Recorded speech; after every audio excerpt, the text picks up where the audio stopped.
বিভিন্ন প্রতিষ্ঠান, বিশেষ করে কওমি মাদ্রাসা বা বেসরকারি যত সংগঠন আছে, সকল সংগঠনেরই আয় ব্যয় বা প্রতিষ্ঠানের আয় ব্যয় আছে। তো এই আয় ব্যয় হিসাবের জন্য হিসাবরক্ষকরা থাকেন। তো প্রতি মাসেই তো আয় ব্যয় হয়, হিসাব হয়। কিন্তু বাৎসরিক একটা অডিট প্রতিটি মাদ্রাসা বা প্রতিষ্ঠান বা সংগঠন বাৎসরিক একটা অডিট হওয়া দরকার। বাৎসরিক অডিট হওয়াতে প্রতিষ্ঠানে যারা দায়িত্বশীল থাকেন, ক্যাশ মেইনটেইন যারা করেন, ক্যাশের দায়িত্বে যারা থাকেন, তাদের সচ্ছলতা প্রকাশ পায় এবং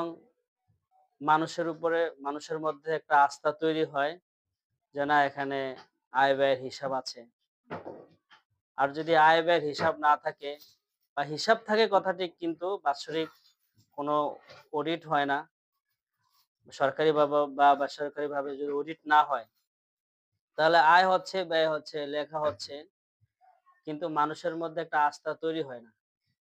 এবং অনেক সময় অনেক প্রতিষ্ঠানের দায়িত্বশীল যারা আছেন, তারা যথেষ্ট পরিমাণ যথাসাধ্য ওনারা চেষ্টা করেন যে সেখানে আয় ব্যয় হিসাবগুলো রাখার জন্য। কিন্তু সর্বশেষ উনাদের অডিট না হওয়ার কারণে অনেক সময় অনেক সাধারণ মানুষ না বুঝে এই যারা দায়িত্বশীল আছে তাদেরকে চোর বলে বা আত্মসাৎকারী বলা হয়। আবার এই অডিট যে করে, অডিটের মাধ্যমে আমাদের অনেক কিছু শিখার আছে। আমরা অনেক অডিটের মাধ্যমে অনেক কিছু আমরা শিখি। তো শিখার বিষয়টা হলো যে হিসাবটা কিভাবে করতে হয়। আমরা অনেক আগে শুনেছি, অনেক আল্লাহওয়ালা মানুষ মাদ্রাসার দায়িত্বশীল, ওনারা মানে সর্বদিকেই ওনারা সচ্ছল ছিলেন। ওনারা চেষ্টা ছিলেন ওনারা চেষ্টা করেছেন যে ওনাদের হিসাবগুলো ঠিকভাবে করার জন্য করেছেন। কিন্তু নিয়মতান্ত্রিকভাবে না হওয়ার কারণে ওনারা বিভিন্ন মামলাও খেয়েছেন, যে ওনারা আত্মসাৎকারী বলে ওনারা প্রমাণিত হইছেন। আসলে ওনারা আত্মসাৎ করে নাই। শুধুমাত্র নিয়মটা ঠিক না রাখার কারণে, নিয়মতান্ত্রিকভাবে ওনারা হিসাব না রাখার কারণে ওনাদেরকে অনেক সময় চোর বা আত্মসাৎকারী, ওনাদের উপরে জালিয়াতি, মাদ্রাসার সম্পদ লুটতরাজকারী, এরকম ভাবে তাদের উপরে বিভিন্ন রকমের তহমত দেওয়া হয়েছে, মিথ্যা তহমত। আসলে ওনারা চেষ্টা করেছেন যে হিসাবটা ঠিক করার জন্য। এজন্য আমাদের এই প্রতিষ্ঠানে প্রতি বছরই অডিট হয়। অভ্যন্তরীণ এবং বাহিরের লোক যারা সরকারিভাবে যারা কাজ করে, এরকম অনেক অডিটরের মাধ্যমে আমাদের এই প্রতিষ্ঠানের আয় ব্যয়ের হিসাব সচল কি অসচ্ছল, এখানে আমাদের ঠিক হচ্ছে কিনা, এ ব্যাপারে আমাদের ২ ভাবে অডিট হয়। একটা অডিটের সিস্টেম হলো অভ্যন্তরীণ অডিট।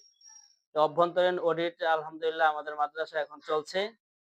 এবং এই অভ্যন্তরীণ অডিটের পরে মানে আমাদের ভিতরগত হিসাব নিকাশগুলো আমরা যারা আছি উপদেষ্টারা, এখানে আমরা চেষ্টা করি যে অভ্যন্তরীণ অডিটের মাধ্যমে আমাদের আয় ব্যয়ের হিসাবগুলো, মাদ্রাসার জিনিসপত্র, মাদ্রাসার জায়গা সম্পত্তি, আসবাবপত্র সহ ফ্যান, রুম, শিক্ষক স্টাফ, ছাত্র, টেবিল, মানে এছাড়া আদার্স যত কিছু আছে সবকিছুই আমাদের এখানে অডিট হয়। অডিটের মাধ্যমে আমাদের এবং এটা অভ্যন্তরীণ অডিট হয় এবং অভ্যন্তরীণ অডিটের পরে আবার সরকারিভাবে দায়িত্বশীলরা এসে ২-১ দিন ওনারা আমাদেরকে সময় দেয়। আমাদের রাজারগাঁও ইউনিয়নের মধ্যে এরকম অডিট করে, সরকারিভাবে অডিট করে।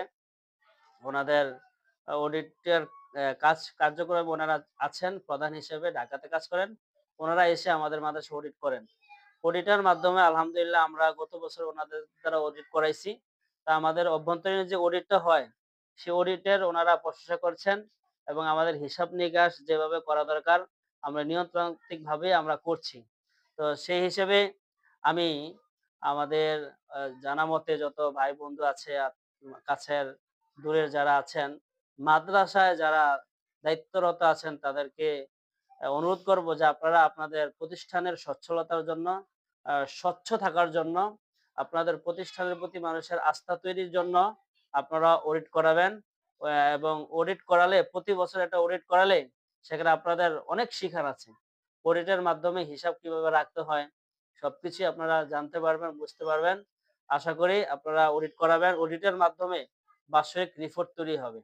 এখন আমাদের মাদ্রাসার আ ১৪০০ ৪৫ হিজরি সন থেকে ১৪৪৬ হিজরি সনের গত পহেলা শাবান থেকে ৩০শে রজব এই ১ বছরের হিসাব-নিকাশ আলহামদুলিল্লাহ আমাদের মাদ্রাসার দায়িত্বশীলরা উপস্থিতি থেকে সেখানে আমাদের রিসিট গুলো আলহামদুলিল্লাহ এই পর্যন্ত আমরা গতকাল থেকে নিয়ে এই পর্যন্ত আমাদের রিসিট গুলো আমরা যথাসাধ্য চেষ্টা করেছি রিসিট গুলোর আ হিসাব করার জন্য এখানে যোগ ভুল হইল কিনা এবং কয়েকজনে মিলে আমরা এই অডিটটা করেছি। আমরা আমাদের এই মাদ্রাসার এই যে অবস্থানে আছে হিসাব-নিকাশ আলহামদুলিল্লাহ সবকিছুই আসলে স্বচ্ছ। এখানে কোনো ঘোলাটে কিছুই নাই। যেকোনো ব্যক্তি যেকোনো মুহূর্তে এসে মাদ্রাসার হিসাব-নিকাশ চাইলে অবশ্যই সেখানে স্পষ্টভাবে পাওয়া যাবে। আলহামদুলিল্লাহ যারা এখানে হিসাবরক্ষক আছেন, ক্যাশ মেইনটেইন করতেছেন, মাদ্রাসার এটা মাদ্রাসাটা হলো জনগণের। জনগণ এখানে দান খয়রাত করেন। তাদের একটা বিশ্বাস এর জায়গা হলো রাজারবাগ কওমি মাদ্রাসা। এজন্য আমরা আপনাদের কাছে আবদার থাকবে যে মাদ্রাসার জন্য দোয়া করবেন।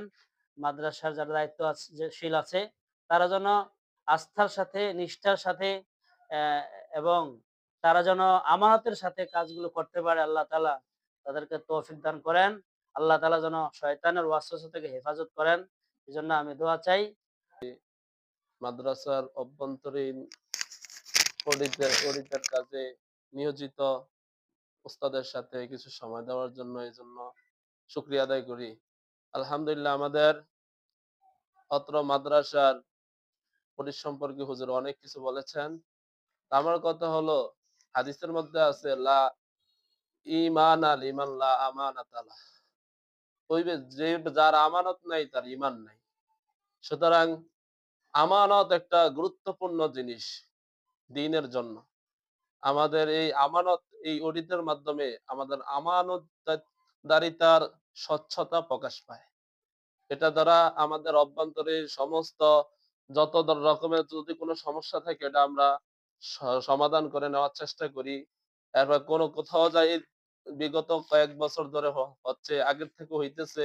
আলহামদুলিল্লাহ আমাদের এখানে বড় ধরনের কোনো সমস্যা হয় না। স স্বচ্ছভাবে হিসাব নিকাশ আমরা সবসময় পাই। আমাদের যে ক্যাশ মেইনটেইন করে উনিও আলহামদুলিল্লাহ আমাদের এখানে খুব সুন্দরভাবে হিসাব প্রদান করে। আমরাও খুব সুন্দরভাবে হিসাবগুলা বুঝে পাই। আমাদের এখানে কোনো সমস্যা হয় না। আলহামদুলিল্লাহ দোয়া করবেন আল্লাহ তাআলা যেন দিন, দিন আমাদের এই অত্র জামিয়াকে দিন, দিন উন্নতির উন্নতির দিকে নিয়ে যায়। উন্নতির এক্কেবারে সর্বোচ্চ স্থানে আল্লাহ তাআলা নিয়ে যায়। আমরা সকলে দোয়া করি এই মাদ্রাসার জন্য। আর আপনাদের কাছেও আমাদের উদাত্ত আহ্বান থাকবে এই মাদ্রাসার প্রতি আপনারা সবাই সুনজর দিয়ে এই মাদ্রাসাকে সুন্দরভাবে পরিচালনা করার ক্ষেত্রে যে আর্থিক প্রয়োজন ইনশাআল্লাহ আপনারা দোয়া করবেন। আর্থিক সহযোগিতা করে আমাদের এই মাদ্রাসার উন্নতি কামনা করার জন্য সকলের প্রতি উদাত্ত আহ্বান জানাই। এই প্রতিষ্ঠানে খেদমত করার সুযোগ করে দিয়েছেন। এরই পাশাপাশি মাদ্রাসার যে বাৎসরিক অডিট হয়, এই অডিটে আজ ৩ বছর যাবৎ সম্পৃক্ত আছি। আলহামদুলিল্লাহ এই অডিটে অংশগ্রহণ করে আমি অনেক কিছু বুঝছি। আরো যে বাকি জানার ইচ্ছা আছে, আরো কিছু বাকি আছে ইনশাআল্লাহ। এর মাধ্যমে আমি সম্পূর্ণ করতে চাই যে আমার এতটুক সচ্ছলতার সাথে অডিট কিভাবে করে। তো এই দোয়া চাই সকলের কাছে যেন আল্লাহ তাআলা যেন আমাদেরকে কাজটা বুঝার এমনিভাবে প্রত্যেকটি প্রতিষ্ঠানের যেন হিসাব-নিকাশ যেন সচ্ছলতা থাকে। আলহামদুলিল্লাহ রব্বে কারিমের দরবারে শুকরিয়া ১৪৪৫ হিজরি এবং ১৪৪৬ হিজরি সনে রাজারগাঁও আল জামিয়া ইসলামিয়া রশিদ দারুল কওমি মাদ্রাসার অভ্যন্তরীণ অডিটের কাজ চলছে। গতকাল থেকে আজ রিসিটের হিসাবগুলা ইনশাআল্লাহ আলহামদুলিল্লাহ পুঙ্খানুভাবে কোন ভুল ছাড়া কোন রকমের ত্রুটি ছাড়া সমস্ত রিসিটগুলা এবং যোগ বিয়োগের মধ্যে কোন রকমের ভুল পাওয়া যায় না। এজন্য রব্বে কারিমের দরবারে শুকরিয়া আদায় করি আলহামদুলিল্লাহ। এই অডিট হওয়ার দ্বারা যিনি হিসাব রাখেন তিনি স্বচ্ছ থাকেন এবং মাদ্রাসা স্বচ্ছ থাকে। আর যখনই মাদ্রাসা স্বচ্ছ থাকে তখন আল্লাহ তাআলার রহমত ওই মাদ্রাসার উপর অবতীর্ণ হয়। এজন্য আমি অত্র এলাকার সকল ধর্মপ্রাণ মুসলিম ভাইদের কাছে আবেদন থাকবে যে এই মাদ্রাসার প্রতি আপনারা সুদৃষ্টি দিবেন এবং দোয়া করবেন এবং আমাদের মুহিব্বিন যে সমস্ত মাদ্রাসাগুলো আছেন তাদেরকেও পরামর্শ দিব যে আপনারা আপনাদের মাদ্রাসাগুলোকে এভাবে হিসাব করাইবেন এবং হিসাব কিভাবে করতে হয় প্রয়োজন হলে আমাদের সহযোগিতা নেবেন, ইনশাল্লাহ আমরা সহযোগিতা করতে প্রস্তুত আছি। এবং অভ্যন্তরীণ এবং বাহিরের লোক দ্বারা অডিট করার দ্বারা মাদ্রাসার হিসাবটা সুন্দর মতন সুশৃঙ্খল থাকে। হিসাব না থাকার কারণ হিসাব হয় ঠিকই, খরচ আয়ও ঠিক মতন হয়, ব্যয়ও ঠিক মতন হয়, কিন্তু হিসাবের কিছু নিয়ম কানুন না থাকার কারণে অনেক সময় আমাদের অপমানিত হতে হয়। এজন্য আমরা সকলেই নিয়মের অন্তর্ভুক্ত হওয়ার জন্য সকল দ্বীনি মাদ্রাসাগুলোর প্রতি আহ্বান জানাচ্ছি।